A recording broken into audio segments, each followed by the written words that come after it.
welcome to the Cloud Security Podcast by Google. Thanks for joining us today. Your hosts as ever are myself, Tim Peacock, the Senior PM for Risk Analytics in Google SecOps, and of course, Anton Chuvakin, a reformed analyst and senior staff in Google Cloud's Office of the CISO. You can find and subscribe to our podcast wherever you get your shows, as well as at our website, cloud.google.com/podcasts. If you enjoy our content and want it delivered to you piping hot every Monday, please do hit that subscribe button. You can follow the show, argue with us, and the rest of our Cloud Security Podcast listeners all on the Google Cloud Security community page. Anton, we are talking about failures and not just my own failure as a podcast host this morning. I think you're exaggerating that, but I think we are talking about lessons from more cloud security failures and mistakes. But here's the thing. I think that people have made enough mistakes to be able to sort of see patterns and see traces of some deeper truth under the mistakes. And I feel like this episode isn't just like a standard, here is the mistakes other people made, here's the mistakes you probably will make, but it's deeper than that. It is deeper than that. And I think at times it verges into something more along the lines of human nature and the nature of like human interaction with technology and organizations. In that way, it actually, you might not see this comment coming. It reminds me of Kelly's episode on chaos engineering, because so much of what she was getting at is human nature and human failure in technology. Yes, and I think that's an excellent example, because I felt like while we are not trying to push the technology aside and say, oh, those pesky humans, it's their fault. But ultimately, that part comes up every time. If you discuss adoption of new technology, whether it's cloud or Gen AI or some random future tech, I think that part is maybe it doesn't repeat the mistakes, but it rhymes. Yeah, I mean, I think the critical bit is adoption of technology doesn't happen in a vacuum. It's done by human beings, and human beings haven't changed. And so maybe with that weird philosophical preamble, let's turn things over to today's guest. Today, we are joined by Or Brockman, a cybersecurity strategic customer engineer in Google Cloud's Solutions Consulting. We're really excited to have Or join us. Or, welcome to the show. I want to start off talking about engagements that have gone wrong. I think, you've done so many customer engagements over the years and you've got all these good stories. I was hoping you could tell us about one where you lifted the hood up off the car and just went, oh my God, that's what's under there. Holy cow, what's going on here? Yeah, so interestingly enough, these mistakes are repetitive, and there's one that I see all the time. So one story that particularly I remember pretty well was a bank in Europe, and the CISO was contacting my team, the Security Professional Services team, after they experienced a security breach. And the request was pretty simple. We just need a security posture review from your team. And usually when we get these requests, we do two things. So firstly, we interview the teams. We try to understand how they operate and how they cooperate and how they think. But secondly, we log into their environments, into their dashboards, and we just snoop around. We check their folders, their projects, their assets, their permissions. Basically, we try to leave no stone unturned. And that's when, we see things, right? Uh-oh. So, yeah, exactly. And during our interviews, the CISO, he was always repeating this mantra, in my bank, security is everyone's responsibility. Now, I don't know, I feel a bit ambivalent when I hear these statements because, we do believe it should be in everyone's hearts and minds. But, sometimes behind it, there's missing accountability and missing ownership of security protocols. And that's exactly what happened to this bank under the hood. So what happened in this case was that the security team put an organizational policy in place to disable the creation of publicly accessible buckets. That's great. We love that, right?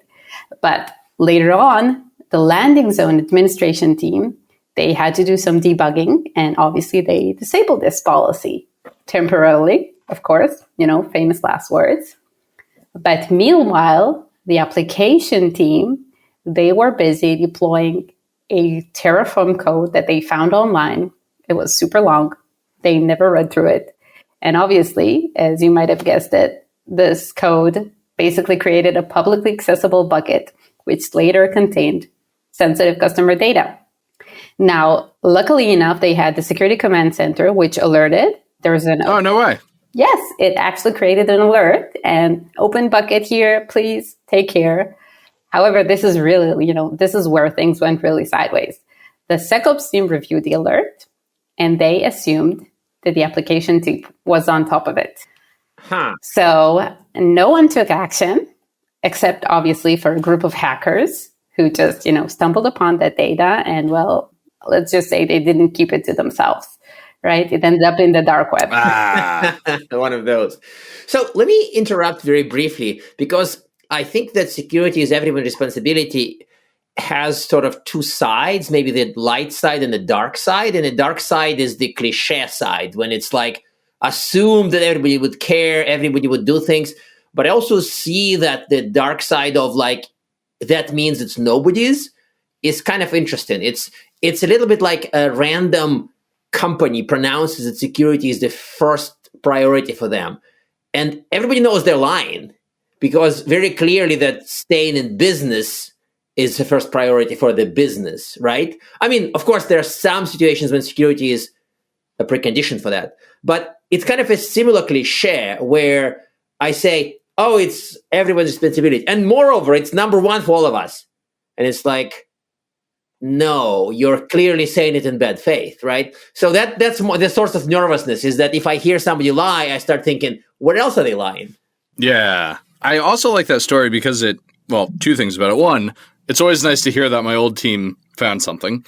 But two, it's a really good illustration of it's not enough to buy the tool. You actually have to use the tool and look at its output. Absolutely. Absolutely. And it really, security should be in everyone's hearts and minds, but still that does not mean you must have crystal clear ownership, accountability, inter-teams communication.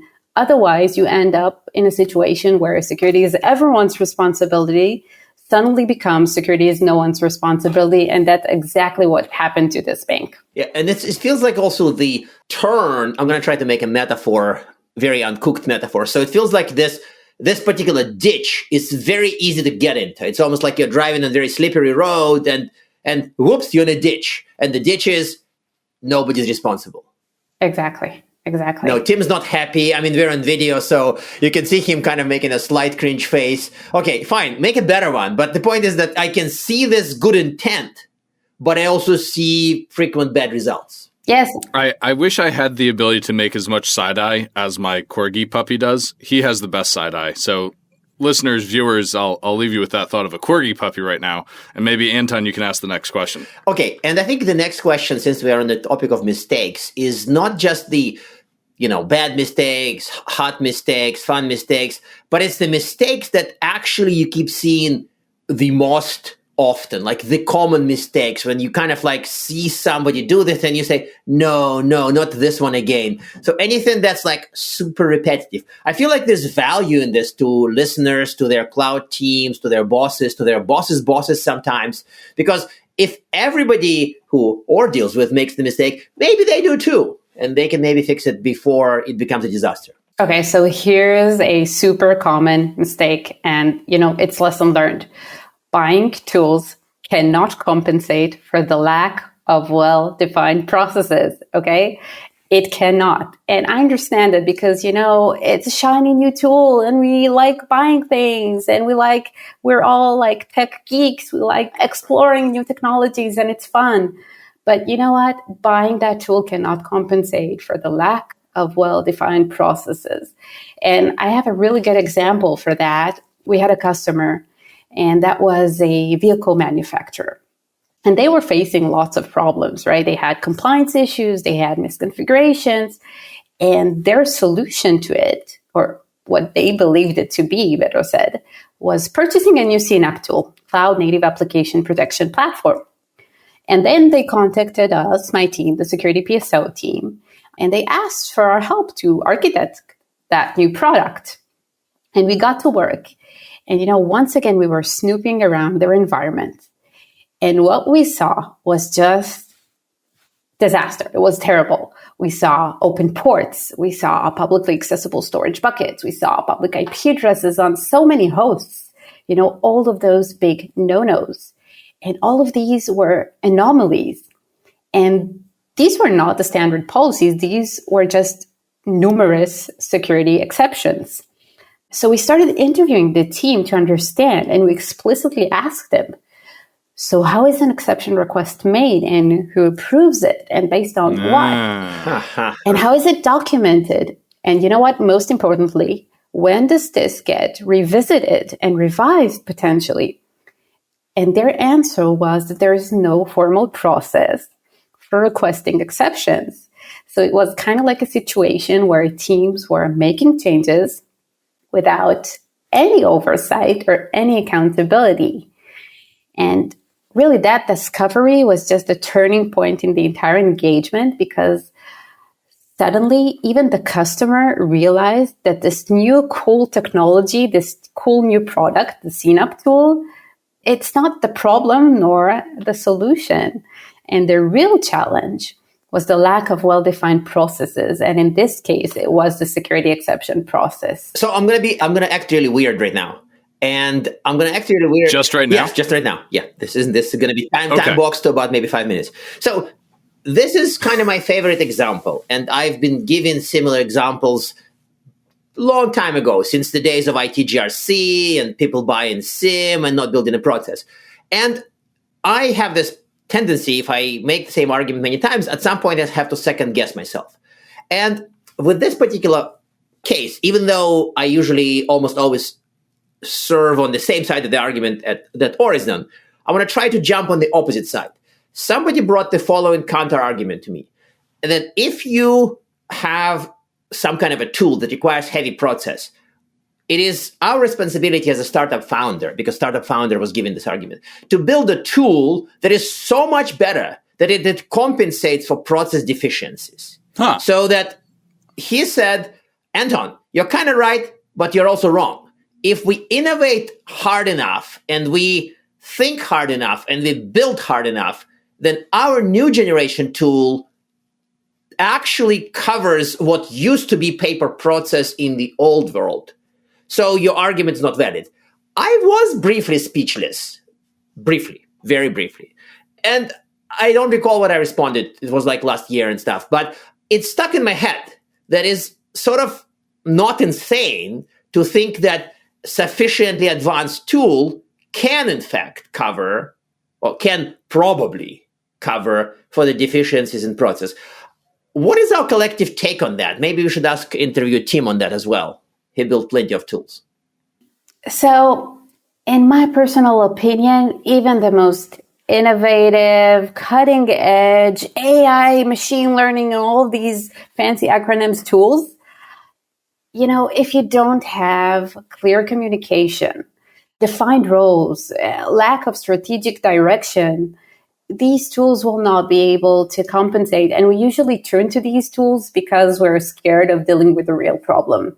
And it's much more complex to deal with the real problem. And it's much more boring maybe to sit and document your workflows and your bottlenecks and figure out what's going wrong. And it's much fancier and nicer and more exciting to buy a new AI machine learning UBA-based tool.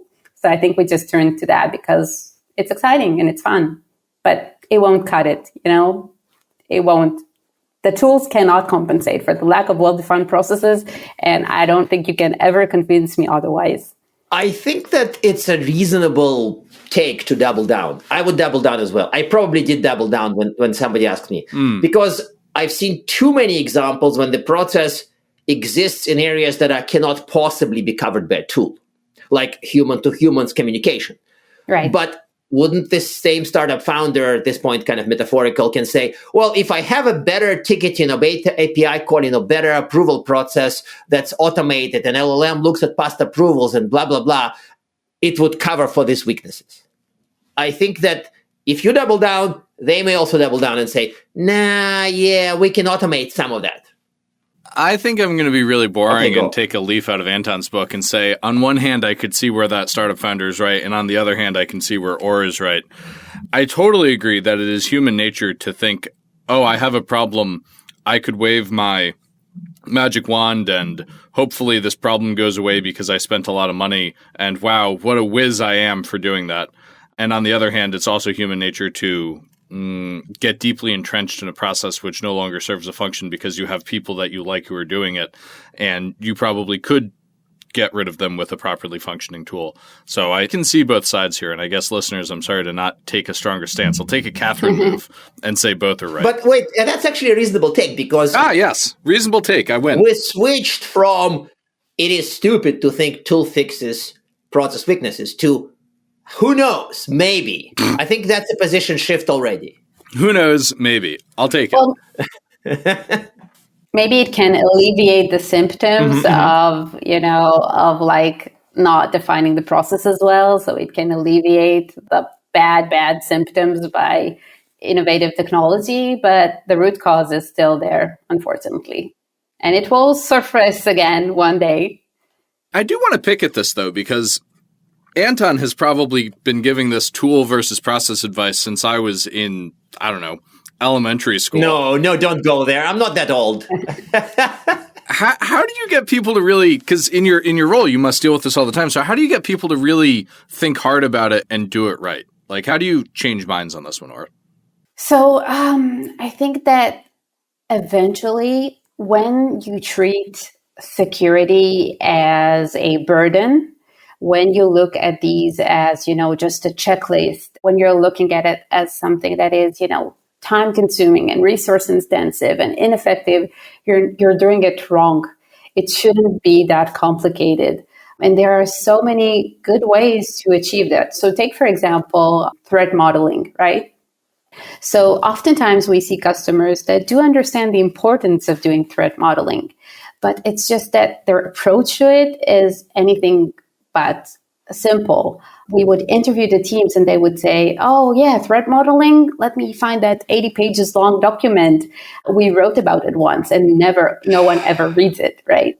And here's Stride and OWASP and PAS and all these different formats and standards. But eventually, because they treat it as a burden rather than a benefit, they just don't do it right. And they're missing the entire purpose of threat modeling. So how should they be doing it and how should they be treating security in general and specifically threat modeling?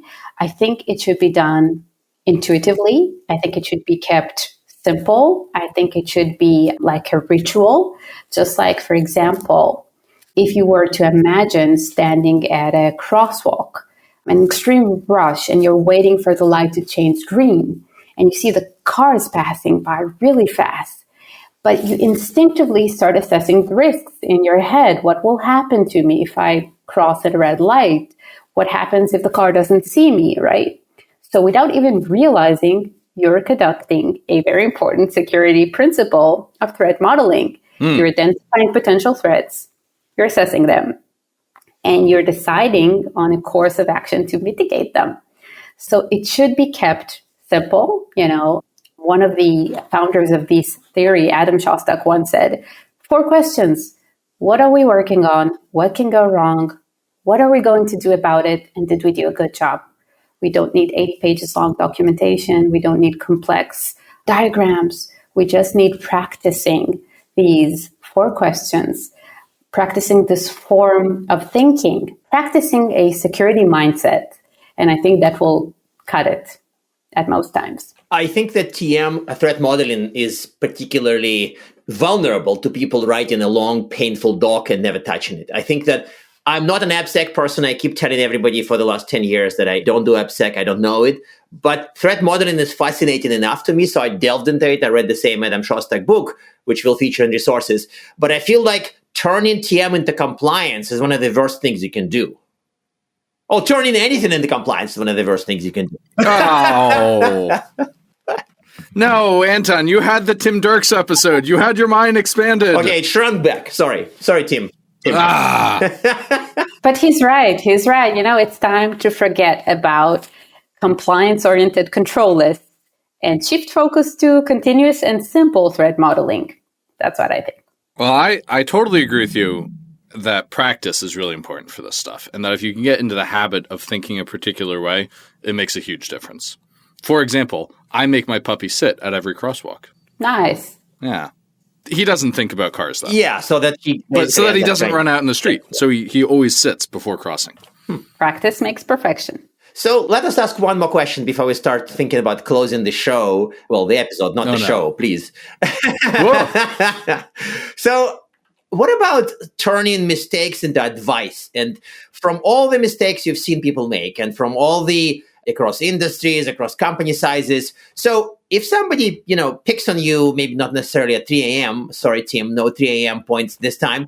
What is the advice you would give every company to avoid the mistakes you've seen? What has the biggest impact on security posture? Sorry, I'm rambling this time, but you got the point, right? I got it. So I think that if you would ask me what's the number one recommendation I would give, lesson learned, it is that any customer must start breaking down the silos in their teams. And we see that, I think that's the number one mistake we see. And within our customer base, we see silos between security teams and the development teams. It's just, mind-blowing how often we see it. It's just that the security teams and the development teams operate in their own separate worlds, and they treat each other as a burden. They don't like each other. Security teams, they just feel like they're constantly playing catch up. And developers, they just look at security teams as a roadblock to their progress. And these silos, they can be, crucial. They lead to friction, to miscommunication, and eventually they even lead to security vulnerabilities. So number one advice I would say is that any organization, any customer must try to create a culture of shared understanding and trust between security team and developer teams, infra team, a DevOps team, etc. They must think about how to encourage security teams to learn about the developer's role and vice versa. And there are so many ways, like hackathons or trainings and joint problem solving and even just a fun night out. Yeah. So number one recommendation for all of the customers and all of the people listening out there, please break down your inter-team silos. I think that is such good advice. And I've seen that become actionable with something as simple as like pizza and beers in the break room for the security team and the developers to get together. There's nothing pizza and beer cannot solve. Right? Yeah, exactly. Except maybe open ports on buckets. Well, I guess they would never appear. They won't be closed by pizza and beer. But if you have pizza and beer, the next batch would never be open. So, but let me drill down into this a little bit because you've presented a really good second part of the break silos. Because at times, not in this case, I've seen people give this advice as kind of what I would call a drive-by advice. They would drive by and say, break silos, and then they realize that there are 50 years of organizational history that gave birth to the silos. Right. And some very intelligent consultant passing by and saying, break silos and leaving won't do it. Yeah. I think we've covered the pizza and beer, lunches, other things. We've had this same problem even within security operations when, say, SOC versus developers versus detection engineers. There are even silos within security. And sometimes I've noticed that people appreciate the advice, but they really trip over the how. So can we go through a few more ideas on top of having lunches, maybe having job rotations, maybe having pizza and beer? What else can work to actually break silos? How about a cool hackathon where the security team and the dev team would have to cooperate in order to win the grand prize? And, by developing something that is secure by nature or secure in all of the other formats that we know. How about doing some kind of a cross-training? How about, there's all kinds of like champion programs that you can do. It's just mind-blowing to me that during our interviews, when we interview the customer teams, that's the first time they meet each other. Ugh. Wow. How could that be, right? That's really grim. That is grim. Yeah. I know. And this really leads to so many security vulnerabilities. So people at foremost. Oh, man. So we've really put tools at the bottom of our stack of people, process, and technology today. Yes. Very sad day for tool vendors, but maybe a good day for human beings. Or I hate to do it because this has been a ton of fun despite my inability to do anything right today. could you recommend reading for our listeners? Anything. It can be a fiction book. Yeah, something so that people are not left empty-handed. Yes. Your blog, your could be fiction, could be poetry. We've had people recommend Mary Shelley. We've had people all over the place. I think everything is allowed except for my blog.